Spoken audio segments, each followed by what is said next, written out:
nitwa Mitabu Habimana Oze, umuyobozi wa JS Gatunga. Uyu munsi muri iki gitondo twakiriye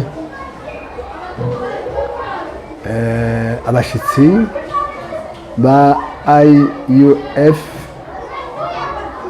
baje kudufasha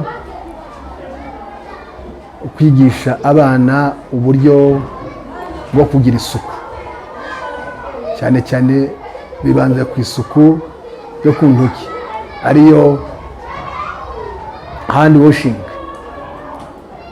Iyi gahunda rero twayishimiye by'ukuri kandi abana byabanejeje, babyishimiye.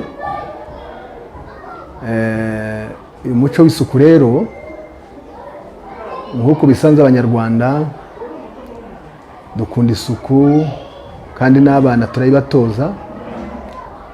Noneho abaje gushimangira iyi gahunda kugira ngo abana bacu barusheho kugira isuku cyane. Twabyishimiye rero kandi twishimiye n'ibikoresho batuzaniye by'isuku. Batuzaniye isabune, batuzaniye amavuta ndetse n'amazi. Twabyishimiye rero. Ibyo byiyongeye ku bindi twari dufite. Twizera neza ko ubufatanye nabo buzakomeza kandi n'abana bacu nabo twabigishijwe nk'abaza bigisha abandi banyeshuri ndetse no mago iwabo bazigisha ababyeyi babo isuku, bizakomeza, bizaba byiza kurushaho uko byari bimeze ubu ngubu.